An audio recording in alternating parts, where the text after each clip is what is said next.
سورۃ البقرہ کی آیت نمبر 91۔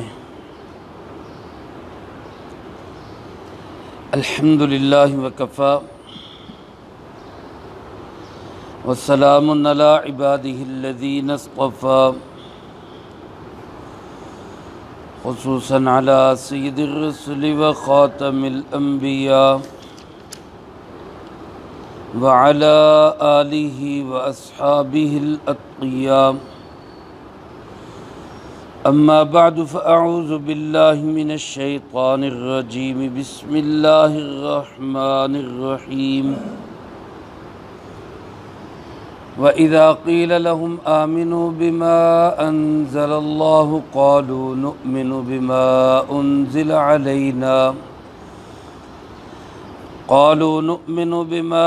أُنزِلَ عَلَيْنَا وَيَكْفُرُونَ بِمَا وَرَاءَهُ وَهُوَ الْحَقُّ مُصَدِّقًا لِمَا مَعَهُمْ قُلْ فَلِمَ تَقْتُلُونَ أَنْبِيَاءَ اللَّهِ مِنْ قَبْلُ إِن كُنتُم مُّؤْمِنِينَ وَلَقَدْ جَاءَكُم مُّوسَى بِالْبَيِّنَاتِ ثُمَّ اتَّخَذْتُمُ الْعِجْلَ مِن بَعْدِهِ وَأَنْتُمْ ظَالِمُونَ۔ وَإِذَا قِيلَ لَهُمْ، اور جب ان یہودیوں سے کہا جاتا ہے آمنوا بما انزل اللہ، ایمان لاؤ اس پر جو اللہ رب العالمین نے نازل کیا، قالوا، تو یہ کہتے ہیں نؤمن بما انزل علینا، ہم تو ایمان رکھتے ہیں اسی پر جو اتارا گیا ہماری طرف، وَيَكْفُرُونَ بِمَا وَرَاءَهُ، اور اس کے علاوہ کی ہم کفر کرتے ہیں، وَهُوَ الْحَقُّ مُصَدِّقًا لِمَا مَعَهُمْ، جبکہ وہی حق ہے جو تصدیق کرنے والا ہے اس کی بھی جو ان کے پاس ہے۔ قُلْ فَلِمَ تَقْتُلُونَ أَنْبِيَاءَ اللَّهِ، آپ ان سے فرما دیجئے کہ پھر تم کیوں قتل کرتے رہے اللہ کے نبیوں کو، من قبل، اس سے پہلے، ان کنتم مؤمنین، اگر ہو تم ایمان والے، وَلَقَدْ جَاءَكُم مُّوسَىٰ بِالْبَيِّنَاتِ، اور یقیناً حضرت موسیٰ علیہ السلام لائے تمہارے پاس واضح اور روشن دلائل، ثُمَّ اتَّخَذْتُمُ الْعِجْلَ مِن بَعْدِهِ، پھر اس کے باوجود تم نے بچھڑے کو معبود بنا لیا، وَأَنْتُمْ ظَالِمُونَ، جبکہ تم ظلم کر رہے تھے۔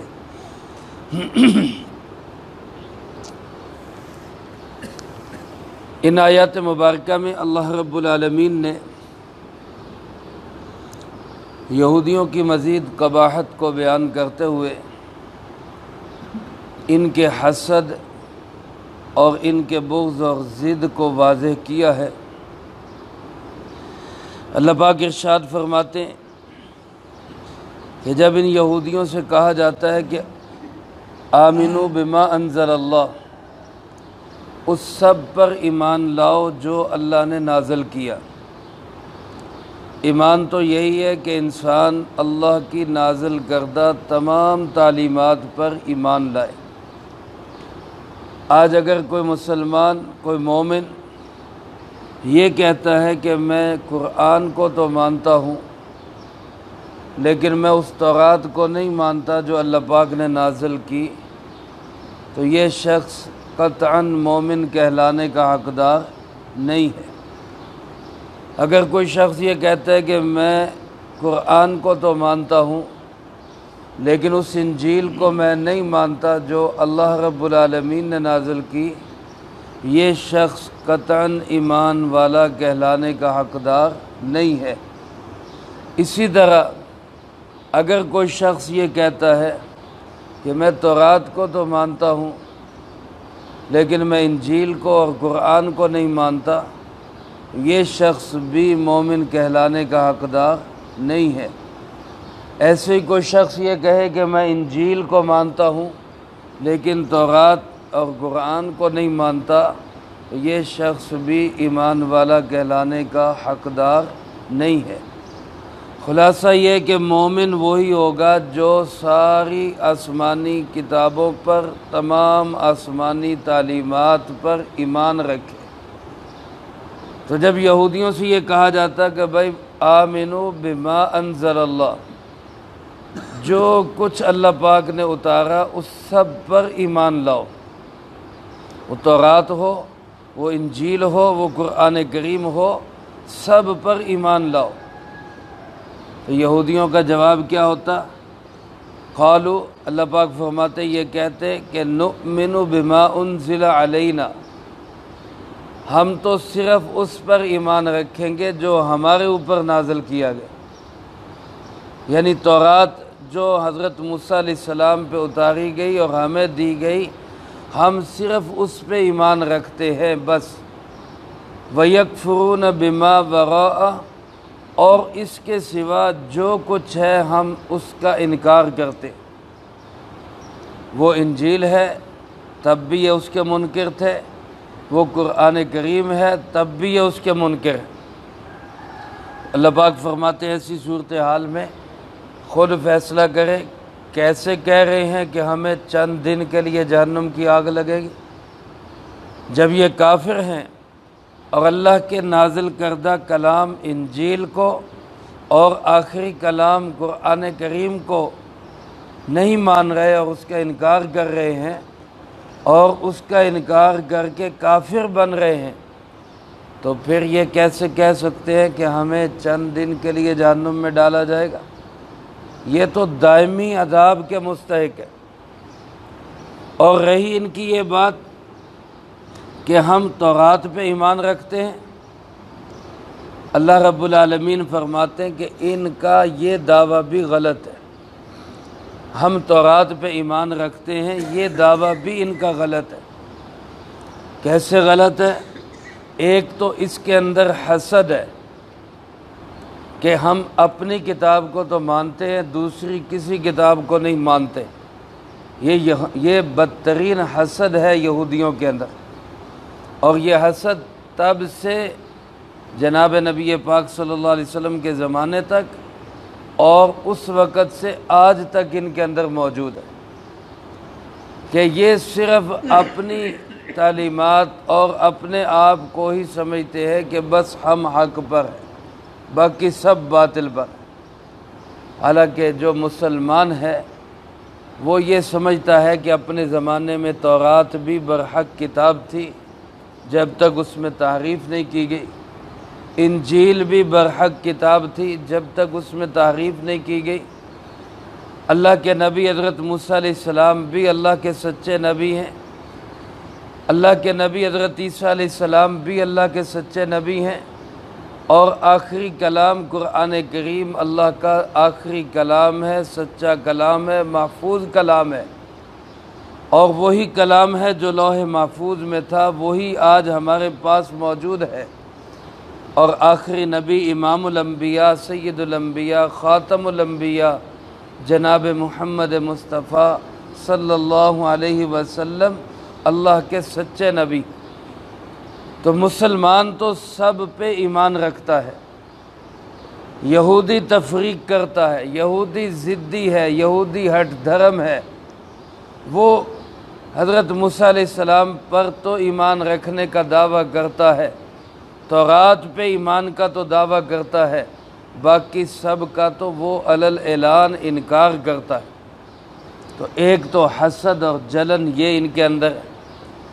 دوسری بات یہ کہ تورات پہ بھی تو ایمان نہیں ہے ان کا، کیونکہ اگر تورات پہ ایمان ہو تو تورات تو خود کہتی ہے کہ آخری نبی جناب محمد کریم صلی اللہ علیہ وسلم ہے، قرآن کریم خود تورات کی تصدیق کرتا ہے، اور تورات میں قرآن کریم کی علامات موجود ہے، نبی پاک صلی اللہ علیہ وسلم کی علامات موجود ہیں، ان کے متعلق ساری نشانیاں بتائی گئی ہیں، تو اگر ایک شخص قرآن کریم کو نہیں مان رہا تو وہ تورات کو کیسے مان رہا ہے؟ تورات پہ اس کا ایمان کیسے ہو گیا جب وہ اس کتاب کی بتائی ہوئی چیزوں کو ہی نہیں مان رہا؟ کہ نہ قرآن کریم نے، تورات نے بتایا کہ آخری کتاب قرآن کریم ہوگی، تورات نے بتایا کہ آخری نبی حضرت محمد صلی اللہ علیہ وسلم ہوں گے۔ اب اگر ایک شخص تورات کی اس بات کو نہیں مان رہا تو وہ کیسے کہہ رہا ہے کہ میرا تورات پہ ایمان ہے؟ پھر تو وہ اس دعوے میں بھی غلط ہے۔ تو اللہ پاک فرماتے وَهُوَ الْحَقُّ مُصَدِّقًا لِمَا مَعَهُمْ، قرآن کریم تو حق ہے اور اس کتاب کی بھی تصدیق کر رہے جو ان کے پاس ہے، یعنی تورات کی۔ تو یہ تو تورات پہ بھی ایمان نہیں رکھ رہے کیونکہ قرآن کو نہیں مانتے، نبی کریم صلی اللہ علیہ وسلم کو نہیں مانتے۔ اور پھر تیسری بات یہ کہ تورات پہ بھی ان کا عمل کہاں ہے؟ تورات کا دعویٰ تو کرتے ہیں کہ ہمارا صرف اس پہ ایمان ہے جو ہماری طرف نازل کیا گیا، یعنی تورات، لیکن اس پہ بھی ان کا ایمان کہاں ہے؟ اس کو بھی کہاں تسلیم کرتے ہیں؟ اللہ پاک نے دو ان کے کرتوت بتائے اور پھر ان سے سوال کیا کہ بتاؤ یہ کرتوت اور یہ کام کرنے والے تمہارے تورات پہ ایمان ہے تمہارا؟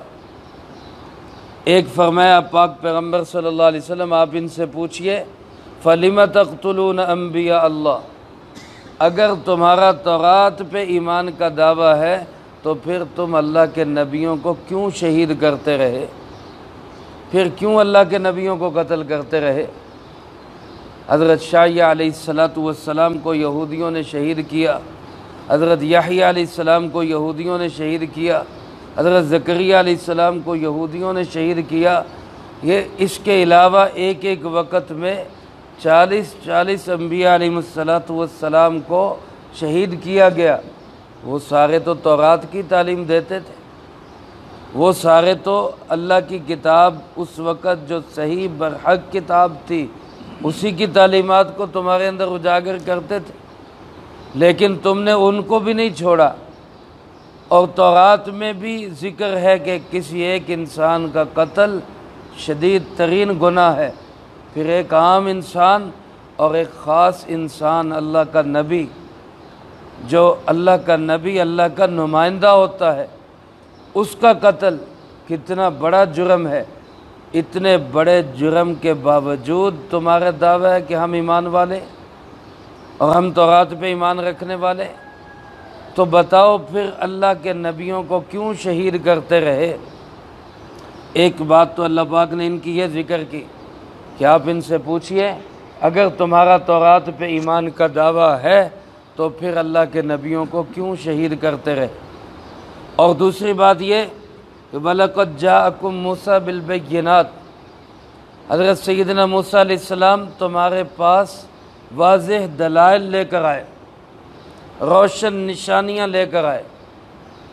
عصا کو پھینکتے لاٹھی اس کو پھینکا جاتا تو وہ سانپ بن جاتی، اور پھر اس کو پکڑتے وہ پھر لاٹھی بن جاتی، اپنے ہاتھ کو بغل میں ڈال کے نکالتے وہ روشن اور چمکدار لائٹ کی طرح ہو جاتا۔ تو یہ علامات اور نشانیاں لے کر وہ تمہارے پاس آئے، اس کے باوجود جب وہ تورات لینے کے لیے کوہ طور پہ گئے تو ثم اتخذتم العجل من بعدی، ان کے بعد تم نے بچھڑے کی عبادت شروع کر دی، تم نے ایک بچھڑے کو اپنا معبود بنا لیا۔ اب بتاؤ تمہارا کہاں ایمان رہ گیا موسیٰ علیہ السلام پر، اور کہاں ایمان رہ گیا اللہ کی تعلیمات پر؟ اللہ کی تعلیمات تو شرک کی نہیں تھی، اللہ کی تعلیمات تو توحید ہی توحید کی تھی، لیکن تم نے جب ایک بچڑے کو معبود بنا لیا وَأَنْتُمْ ظَالِمُونَ، جب کہ تم شرک کر رہے تھے، تو بتاؤ تمہارا اللہ کی تعلیمات پر کہاں ایمان رہ گیا؟ اس کے مخاطب تو ہے مدینہ منورہ کے یہودی، لیکن یہ کام کرنے والے حضرت موسیٰ علیہ السلام کے زمانے کے یہودی تھے۔ تو علماء فرماتے ہیں اس لیے ان کو کہا گیا کہ یہ اپنے بڑوں پہ فخر کیا کرتے تھے، بجائے یہ کہنے کہ ہاں جی ہمارے بڑوں سے یہ غلطیاں ہوئیں، ہمارے بڑوں نے یہ گناہ کیے اور وہ غلط تھے، اس کی بجائے غلطیوں کے باوجود کہہ رہے تھے نہیں ہمارے بڑے ہی صحیح ہیں۔ اللہ پاک فرما رہے جن کو تم صحیح سمجھ رہے ہو گویا تم بھی ان کے شریک عمل ہو، تو جو کام وہ کرتے رہے تم بھی کر رہے ہو، تم اس کو درست سمجھ رہے ہو، تو اس سب کے باوجود قتل تم کرو انبیاء علیہ السلام کو، شرک تم کرو اور بچڑوں کی عبادت تم کرو، اس کے باوجود تمہارا دعویٰ ہے کہ ہم ہی ایمان والے ہیں، اور اس کے باوجود تمہارا دعویٰ ہے کہ ہم ہمیشہ جہنم میں نہیں جائیں گے۔ تو یہ کیسے تم دعوے کر سکتے ہو؟ نہ تو تم ایمان والے ہو اور نہ تمہارے پاس کوئی یہ سند ہے کہ تم ہمیشہ کی جہنم میں نہیں جاؤ گے، بلکہ تمہارے کرتوت تمہارے کسب ایسے ہے کہ تم ہمیشہ جہنم کے اندر رہو، جب تک کہ تم آخری نبی امام الانبیاء جناب محمد مصطفیٰ صلی اللہ علیہ وسلم پر کامل ایمان نہیں لاتے اور ان کی نازل کردہ تعلیمات کو تسلیم نہیں کرتے، تب تک جہنم کے ہی مستحق ٹھہرو گے۔ یہی قباحتیں اللہ پاک نے ان کی مزید اگلی آیات میں بیان فرمائی ہے، اس کا تذکرہ اگلی فرصت میں ہوگا۔ اللہ پاک سے دعا ہے اللہ مجھے آپ کو سب کو قرآن و سنت کی صحیح سمجھ نصیب فرمائے، جو کہا سنا اس کو زندگی میں لا کے دوسروں تک پہنچانے کی توفیق عطا فرمائے۔ اللہم انت السلام و منک السلام، تبارکت ربنا و تعالیت یا ذا الجلال والاکرام، اللہم اعنا علی ذکرک و شکرک و حسن عبادتک، اللہم احسن عاقبتنا فی الامور کلہا وأجرنا من خزي الدنيا وعذاب الآخرة، اللهم باقية كباقية الوليد، اللهم استر عوراتنا وآمن روعاتنا، اللهم إنا نجعلك في نحورهم ونعوذ بك من شرورهم، اللهم اكفنا بحلالك عن حرامك وأغننا بفضلك عمن سواك، اللهم اكفنا كل مهم من حيث شئت ومن أين شئت، رب اغفر وارحم وأنت خير الراحمين، رب ارحمہما کما ربیانی صغیرا۔ اے مولا کریم یا اللہ پاک، اس پورے ہفتے میں جتنا درس قرآن ہوا، ان احباب نے جو اعمال کیے، طلبہ عزیز طالبات نے جو پڑھائی کی، اللہ پاک اس سب کو اپنی بارگاہ میں قبول فرما۔ اللہ ان مقبول اعمال کا اجر و ثواب ہمارے پیارے آقا جناب محمد کریم خاتم النبیین صلی اللہ علیہ وآلہ وسلم کو پہنچا۔ آپ علیہ السلام کو ہم سب کی طرف سے بہترین جزائے خیر نصیب فرما۔ آپ کے توسل سے تمام انبیاء، تمام صحابہ، تمام اہل بیت، ازواج مطہرات، بنات اطہار، نبی پاک صلی اللہ علیہ وسلم کی امت کے وہ تمام لوگ جو اس دنیا سے جا چکے، جو موجود ہیں، جو قیامت تک آئیں گے، اللہ سب کو اس کا اجر و ثواب نصیب فرما۔ بالخصوص حاضرین و سامعین درس، اللہ پاک ان کے جو عزیز و اقارب رشتہ دار، دوست، احباب، اساتذہ، مشائخ، والدین اس دنیا سے جا چکے، اللہ ان سب کو اس کا اجر و ثواب نصیب فرما۔ تمام مرحومین کی قبور کو جنت کا باغ بنا، سب کے درجات کو بلند فرما، سیئات کو حسنات سے تبدیل فرما، کروٹ کروٹ چین، سکون، اطمینان نصیب فرما، اگلی تمام منزلیں سب کے لیے آسان فرما۔ اے مولا کریم یا اللہ پاک، جتنے مسلمان بیمار ہیں گھروں میں، اسپتالوں میں، اللہ سب کو صحت و عافیت نصیب فرما۔ جنہوں نے دعاؤں کے لیے کہا یا کہنا چاہتے یا ان کا ہم پہ حق ہے، اللہ اپنی رحمت سے سب کی جائز نیک تمناؤں کو پورا فرما۔ جتنے میرے بھائی، بزرگ، بچے تشریف فرما ہیں یا جو اس کو سنیں گے، اللہ سب کی جائز نیک تمناؤں کو اپنی رحمت سے پورا فرما۔ اے اللہ پاک، ہم سب کی بڑی تمنا یہ ہے کہ تو ہم سے راضی ہو جا اور ہمیں معاف کر دے۔ اللہ ہماری اس دلی مراد کو پورا فرما۔ اللہ پاک پوری امت مسلمہ کے تمام گناہوں کو معاف فرما۔ اے مولا کریم، ہم سب کو وحدت اتفاق نصیب فرما۔ ہمارے وطن عزیز ملک پاکستان کی حفاظت فرما، افواج پاکستان کی حفاظت فرما، شہدائے پاکستان کے درجات کو بلند فرما۔ اے اللہ پاک ہم سب کو مل جل کر اس وطن کو صحیح معنوں میں اسلامی فلاحی مملکت